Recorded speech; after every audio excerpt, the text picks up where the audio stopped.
নমস্কাৰ এই মুহূৰ্তত আহি পৰিছে সন্ধিয়াৰ কেইবাটাও গুৰুত্বপূৰ্ণ খবৰ। আজি হৈছে 16 জানুৱাৰী। অসমৰ মুখ্যমন্ত্ৰী ডক্টৰ হিমন্ত বিশ্ব শৰ্মাই আজিৰ দিনত লাখ লাখ মহিলা গোটৰ একাউণ্টত সোমাই দিলে 10,000 কোটি টকা। আৰু এইমাত্ৰ অসমৰ মুখ্যমন্ত্ৰী ডক্টৰ হিমন্ত বিশ্ব শৰ্মাই কেবিনেট বৈঠকত কেইবাটাও গুৰুত্বপূৰ্ণ সিদ্ধান্ত গ্ৰহণ কৰিছে। লগতে অৰুণোদয়ৰ প্ৰত্যেকজন হিতাধিকাৰীৰ একাউণ্টত সোমাব 12,000 কোটি টকা। লগতে ৰেচন কাৰ্ড থাকিলে চৰকাৰে প্ৰদান কৰিব আপোনাক 5খন আঁচনিৰ সুবিধা। যদি আপোনাৰ ৰেচন কাৰ্ড আছে তেন্তে আপোনাৰ বাবে এটা ভাল খবৰ আহি পৰিছে।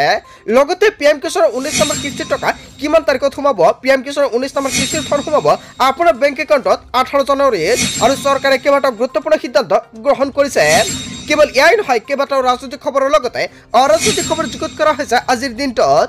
গোটেই অসম তথা ভাৰতৰ বিভিন্ন প্ৰান্তৰ পৰা যুগুত হৈছে কেইবাটাও ডাঙৰ খবৰ। এনেবোৰ খবৰ নিতৌ পাই থাকিবলৈ চেনেলটি ছাবস্ক্ৰাইব কৰি ভিডিঅ'ত এটা লাইক কৰিবলৈ নাপাহৰিব। আজিৰ আমাৰ প্ৰথমটো খুবেই গুৰুত্বপূৰ্ণ খবৰ হৈছে অসমবাসীৰ বাবে এটা ৰাজ্যৰ 27 লাখ মহিলাৰ বাবে আহি গ'ল এটা ভাল খবৰ। কিয়নো এপ্ৰিল মাহত সোমাব আপোনাৰ বেংক একাউণ্টত টকা। মুখ্যমন্ত্ৰী ডক্টৰ হিমন্ত বিশ্ব শৰ্মাই কেইবাটাও গুৰুত্বপূৰ্ণ সিদ্ধান্ত গ্ৰহণ কৰিছে। ৰাজ্যৰ 27 লাখ মহিলাৰ বাবে আহি গ'ল এটা ভাল খবৰ। এপ্ৰিল মাহতে 10,000 কোটি টকা লাভ কৰিব মহিলাসকলৰ বেংক একাউণ্টত। বিহালী হোমষ্টেৰ পৰা আৰম্ভ হ'ব ধন প্ৰদান। আৰু এনেকুৱাকৈ অসমৰ মুখ্যমন্ত্ৰী ডক্টৰ হিমন্ত বিশ্ব শৰ্মাই কেইবাটাও প্ৰতিশ্ৰুতি প্ৰদান কৰিছে। আৰু 1 ফেব্ৰুৱাৰীত আত্মসহায়ক 10,000 কোটি টকা সোমোৱাৰ কথা আছিলে, কিন্তু 1 ফেব্ৰুৱাৰীত আপোনাৰ একাউণ্টত আত্মসহায়ক 10,000 কোটি টকা নাপাব। এপ্ৰিল মাহত ধন পাব ৰাজ্যৰ লাখ লাখ মহিলাই। মহিলা উদ্যমিতা আঁচনিৰ ধনক লৈ ডাঙৰ ঘোষণা কৰিলে অসমৰ মুখ্যমন্ত্ৰী ডক্টৰ হিমন্ত বিশ্ব শৰ্মাই। 27 লাখ মহিলাকে এই আঁচনিৰ অধীনত সুবিধা দিব চৰকাৰে। বাজেট অনুসৰি চৰকাৰে লৈছে বিশেষ সিদ্ধান্ত। মন্ত্ৰী বিধায়কৰ পৰিয়ালৰ মহিলাই নাপাব এই আঁচনিৰ সুবিধা। চৰকাৰী চাকৰিয়ালৰ উচ্চ পৰ্যায়ৰ বিষয়াৰ পৰিয়ালৰ মহিলাই নাপাব এই আঁচনিৰ ধনৰাশি। মদৰ দোকান থকা গড়ৰ মহিলাকো দিয়া নহ'ব এই আঁচনিৰ সুবিধা। ভাল ব্যৱসায় ট্ৰাক বা জিচিবি থকা লোকসকলৰ ঘৰৰ মহিলাই নাপাব এই আঁচনিৰ সুবিধা। আৰু তেওঁলোকৰ বাবে সুকীয়াকৈ বেলেগ চিন্তা চৰ্চা কৰিব অসমৰ মুখ্যমন্ত্ৰী ডক্টৰ হিমন্ত বিশ্ব শৰ্মাৰ চৰকাৰখনে। যদি আপুনি আত্মসহায়ক প্ৰপত্ৰটো জমা দিছে তেনে ক্ষেত্ৰত আপোনাৰ বাবে এটা ডাঙৰ খবৰ। 40 লাখ মহিলাই আত্মসহায়ক মহিলাৰ বাবে আবেদন কৰিছিলে, কিন্তু 40 লাখ মহিলা নহয় 27 লাখ মহিলাৰ একাউণ্টত চৰকাৰে প্ৰদান কৰিব 10,000 কোটি টকা। আৰু ইয়াক লৈ চৰকাৰে এখন নতুন তালিকা প্ৰকাশ কৰিব। বিহালীৰ পৰা শুভ উদ্বোধন কৰা হ'ব এই আঁচনিৰ বিষয়ে। আৰু এই আঁচনিৰ টকা প্ৰথম দিনাই প্ৰদান কৰিব বিহালীৰ পৰা। আৰু অহা মাহৰ পৰাই প্ৰস্তুত কৰা হ'ব চূড়ান্ত তালিকা। আৰু ফেব্ৰুৱাৰী মাহৰ পৰা চৰকাৰে এখন নতুন তালিকা প্ৰস্তুত কৰিব আত্মসহায়ক মহিলাৰ বাবে। আৰু তৃতীয় পৰ্যায়ত প্ৰদান কৰা হ'ব এই টকা। আৰু আপোনাক চৰকাৰে প্ৰদান কৰিব 3টা পৰ্যায়ত। আৰু 3টা কিস্তিত চৰকাৰে আপোনাক প্ৰদান কৰিব টকা। আৰু প্ৰথম পৰ্যায়ত আপোনাৰ বেংক একাউণ্টত চৰকাৰে সোমাই দিব 10,000 কোটি টকা। আৰু দ্বিতীয় পৰ্যায়ত 25,000 কোটি টকা লাভ কৰিব আত্মসহায়ক মহিলাসকলে। আৰু তৃতীয় পৰ্যায়ত আপোনাৰ একাউণ্টত সোমাব 50,000 কোটি টকা। 2,000 কোটি টকাৰ অনুমোদন মহিলা উদ্যমিতা আঁচনিৰ বাবে। ৰাজ্যৰ 27 লাখ মহিলাৰ বাবে আহি গ'ল এটা ভাল খবৰ। অসমৰ মুখ্যমন্ত্ৰী ডক্টৰ হিমন্ত বিশ্ব শৰ্মাই অতি শীঘ্ৰে মহিলা গোটৰ একাউণ্টত সোমাই দিব 10,000 কোটি টকা। বন্ধু বান্ধৱীসকল, যদি আপোনালোকৰ কিবা মন্তব্য কৰিব লগা থাকে ইয়াৰ বিষয়তে নিশ্চয় আপোনাৰ মন্তব্যটো কমেণ্ট কৰি জনাই দিব। তাৰপিছত অসমবাসী ৰাজুক জনাই চবৰ পৰৱৰ্তীটো খুবেই গুৰুত্বপূৰ্ণ খবৰ।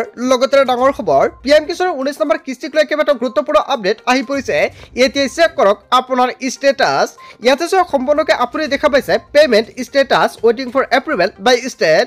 এতিয়া চেক কৰক আপোনাৰ ষ্টেটাছটো কি দেখাই আছে। যদি ৱেইটিং ফৰ এপ্ৰুভেল বাই ষ্টেট দেখাই আছে 19 নম্বৰ কিস্তিটো, তেনে ক্ষেত্ৰত আপুনি ৱেইট কৰক, কিয়নো 18 তাৰিখে লাখ লাখ কৃষকৰ একাউণ্টত চৰকাৰে সোমাই দিব পিএম কিষাণৰ 19 নম্বৰ কিস্তি 2,000 কোটি টকা। আপুনি কিমান এটা কিস্তি লাভ কৰিব আপুনি কেনেকৈ চেক কৰিব তাৰ বাবে ওপৰত চাওক, ইয়াতে লাষ্ট এটা ট্ৰানজেকশ্যন দেখা পাইছে, সেই অনুযায়ী আপুনি চেক কৰিব পাৰিব। জাষ্ট আপুনি ইয়াতে ক্লিক কৰিব। ক্লিক কৰাৰ পিছত দেখা পাব আপুনি ইয়াতে কিমানটা কিস্তি লাভ কৰিছে। যদি আপুনি নতুনকৈ এপ্লাই কৰিছে তেনে ক্ষেত্ৰত আপুনি এটা কিস্তি লাভ কৰিব। আৰু যদি আপুনি আগতেও লাভ কৰিছে তেনে ক্ষেত্ৰত সেয়া কিন্তু সম্পূৰ্ণকৈ ইয়াতে উল্লেখ কৰা থাকিব বা লিখা থাকিব। আৰু আপুনি দেখা পাব ইয়াতে যদি 19 নম্বৰ কিস্তিটো আপুনি লাভ কৰিবলগীয়া আছে আপোনাৰ, তেনে ক্ষেত্ৰত 19 নম্বৰ কিস্তিটো জাষ্ট আপুনি ইয়াৰ পৰা চিলেক্ট কৰি লৈ ল'ব। যেতিয়াই চিলেক্ট কৰিব, চিলেক্ট কৰাৰ লগে লগে চাওক ইয়াতে দেখা পাইছে এফটিঅ ষ্টেটাছ। ইয়াতে আপোনাৰ এফটিঅ প্ৰচিড নথাকিব। তাৰপিছত পে'মেণ্ট ষ্টেটাছ ইয়াতে দেখা পাইছে ৱেইটিং ফৰ এপ্ৰুভ বাই ষ্টেট। যদি 19 নম্বৰ কিস্তিটো আপোনাৰ ষ্টেটাছটো এনেকুৱাকৈ দেখুৱাই আছে তেনে ক্ষেত্ৰত আপুনি নিশ্চয় থাকক আপোনাৰ একাউণ্টত চৰকাৰে সোমাই দিব পিএম কিষাণৰ 19 নম্বৰ কিস্তিৰ টকা। আৰু পিএম কিষাণৰ 19 নম্বৰ কিস্তিৰ টকা 18 জানুৱাৰীত সোমাই যাব আপোনাৰ বেংক একাউণ্টত।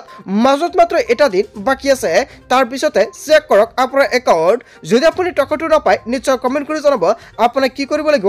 সম্পূৰ্ণকৈ সহায় কৰা হ'ব আৰু তাৰ আগতে কৰিব লাগিব প্ৰতিজন কৃষকৰ কেইবাটাও গুৰুত্বপূৰ্ণ কাম ইয়াতে কৃষকসকলে চেক কৰক আপোনাৰ ল্যান্ড সিডিং ষ্টেটাসটো ইয়াতে ইয়েস আছে না নাই যদি ইয়েস নাই ক্ৰছ আছে তেনে ক্ষেত্ৰত আপোনাৰ এইখন গ্ৰীণ হ'ব লাগিব ক্ৰছ থাকিলে আপোনাৰ একাউণ্টত আপুনি টকাটো নাপাব লগতে দেখা পাইছে ইয়াতে ইকেৱাইচি ষ্টেটাস ইয়েস আছে না নাই এতে আপুনি চেক কৰি লওক তাৰ পিছত দেখা পাব ইয়াতে আদাৰ বেংক একাউণ্ট সিডিং আৰু এইখন আপোনাৰ নো আছে না ইয়েস আছে এতে আপুনি চেক কৰি লওক যদি সকলোকিটা ঠিকই থাকে ইয়েস থাকে তেনে ক্ষেত্ৰত আপুনি পিএম কিষাণৰ 19 নম্বৰ কিস্তিটো লাভ কৰিব যদি এই তিনিটাৰ ভিতৰত এটাত আপোনাৰ নো থাকে তেনে ক্ষেত্ৰত কিন্তু আপুনি পিএম কিষাণৰ টকা নাপাব ইয়াক লৈ আপুনি সাৱধান হৈ থাকক ষ্টেটাস চেক কৰাৰ কাৰণে আপুনি প্ৰথমতে আপোনাৰ মোবাইল ফোনৰ পৰা যিকোনো এটা ব্ৰাউজাৰ ওপেন কৰি আপুনি সাৰ্চ কৰি দিব পিএম কিষাণ সাৰ্চ কৰাৰ লগে লগে এনেকুৱাকৈ অফিচিয়েল ৱেবছাইটটো খোল খাব তাৰ পিছত যেটো প্ৰথমতে লিংক আহিব সেইখন লিংকত আপুনি ক্লিক কৰিব ক্লিক কৰাৰ পিছত আপুনি তলত অলপমান স্ক্ৰল কৰিব স্ক্ৰল কৰি দেখা পাব ইয়াতে এটা অপচন দেখা পাইছে ষ্টেটাস ইয়ৰ জাস্ট আপুনি নো ইয়ৰ ষ্টেটাসত ক্লিক কৰিব যেটা আপুনি নো ইয়ৰ ষ্টেটাসত ক্লিক কৰিব ক্লিক কৰাৰ লগে লগে ইয়াতে আপোনাৰ ৰেজিষ্ট্ৰেচন নাম্বাৰটো বহাই দিব তাৰ পিছত ইয়াতে ক্যাপচাটো বহাই দি গেট ওটিপি ক্লিক কৰাৰ লগে লগে আপোনাৰ মোবাইলত এটা ওটিপি আহিব আৰু ওটিপিটো বহাই দিয়াৰ পিছত আপুনি সম্পূৰ্ণকৈ চেক কৰি লৈ ল'ব পাৰিব সো বন্ধু-বান্ধৱীসকল এনেকুৱাকৈ সম্পূৰ্ণকৈ আপুনি চেক কৰিব পাৰিব আপোনাৰ সকলো নথিপত্ৰ ঠিকই আছে না নাই বা আপুনি পিএম কিষাণৰ 19 নম্বৰ কিস্তিটো পাবনে নাই তাৰ পিছত অসমবাসী ৰাজুক জনসমৰ পৰৱৰ্তী খুব গুৰুত্বপূৰ্ণ খবৰ লগতে ডাঙৰ খবৰ উমৰাংচু কয়লা খনিত প্ৰাণ হেৰুৱাবলগীয়া শ্ৰমিক লৈ কেবিনেটত কেইবাটাও গুৰুত্বপূৰ্ণ সিদ্ধান্ত গ্ৰহণ কৰিছে অসমৰ মুখ্যমন্ত্ৰী ডক্টৰ হিমন্ত বিশ্ব শৰ্মাই 320 ফুট 10 কুঁৱৰীৰ পৰা উদ্ধাৰ 4 শ্ৰমিকৰ মৃতদেহ আৰু কুঁৱৰীৰ ভিতৰত বৰ্তমান 11 কোটি লিটাৰ পানী আছে বৰ্তমানে উদ্ধাৰ কৰিব পৰা নাই আবদ্ধ আনজন শ্ৰমিকৰ মৃতদেহ কেৱল ইয়াই নহয় দীৰ্ঘদিন ধৰি আবদ্ধ হৈ থকা শ্ৰমিকসকলক সুকলমে উদ্ধাৰ কৰাৰ সম্ভাৱনা নাই নিহত আৰু সন্তানহীন শ্ৰমিকৰ পৰিয়ালক দিয়া হ'ব 10 লাখ টকাকৈ এককালীন সাহায্য ঘটনা সন্দৰ্ভত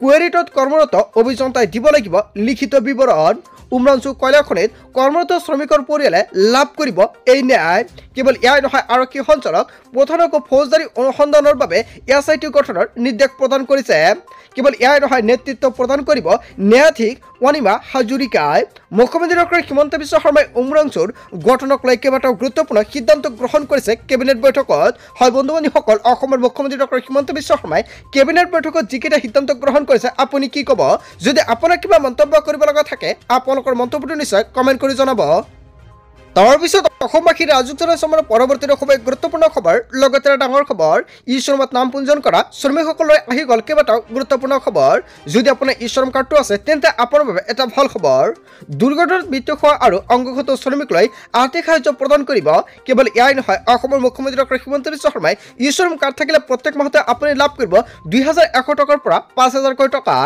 দুৰ্ঘটনাত মৃত্যু হোৱা শ্ৰমিকৰ পৰিয়াললৈ 2 লাখ টকাৰ আৰ্থিক সাহায্য প্ৰদান কৰিব যদি আপোনাৰ ই শ্ৰম কাৰ্ডটো আছে তেনে ক্ষেত্ৰত আপুনি লাভ কৰিব এই সুবিধা দৃষ্টিশক্তি হেৰুৱাই পেলা অথবা দুখৰ হাত হেৰুৱাই শ্ৰমিকলৈ 2 লাখ টকা সাহায্য প্ৰদান কৰিব শৰীৰৰ কোনো অংগ ব্যৱহাৰ অযোগ্য হৈ পৰা অক্ষত শ্ৰমিকলৈ এই সাহায্য প্ৰদান কৰিব দুৰ্ঘটনাত এখন ভৰি বা এটা চকু হেৰুওৱা শ্ৰমিকলৈ 1 লাখ টকাৰ আৰ্থিক সাহায্য প্ৰদান কৰিব শ্ৰম কল্যাণ বিভাগৰ তৰফৰ পৰা কৰা হৈছে এই বিশেষ ঘোষণা ই শ্ৰম কাৰ্ডত নাম পঞ্জীকৃত শ্ৰমিকসকলৰ বাবে এটা গুৰুত্বপূৰ্ণ খবৰ এইসমূহ সুবিধা আপুনি লাভ কৰিব ই শ্ৰম কাৰ্ডত আপোনাৰ নামটো পঞ্জীয়ন আছে না নাই যদি আপোনাৰ নামটো পঞ্জীয়ন নাই তেনে ক্ষেত্ৰত আপুনি নতুনকৈ নামটো পঞ্জীয়ন কৰিব পাৰিব আপুনি কেনেকৈ নামটো পঞ্জীয়ন কৰিব যদি আপোনালোকৰ ভিডিঅ লাগে নিশ্চয় কমেন্ট কৰি জনাব নেক্সট ভিডিঅ সম্পূৰ্ণকৈ জনাই দিম বন্ধু-বান্ধৱীসকল গোটেই অসম তথা ভাৰতৰ বিভিন্ন প্ৰান্তৰ পৰা হৈছে কেইবাটাও ডাঙৰ খবৰ এনেবোৰ খবৰ নিতৌ পাই থাকিবলৈ চেনেলটি সাবস্ক্ৰাইব কৰি ভিডিঅ'টো এটা লাইক কৰিবলৈ নাপাহৰিব so thank you for watching full video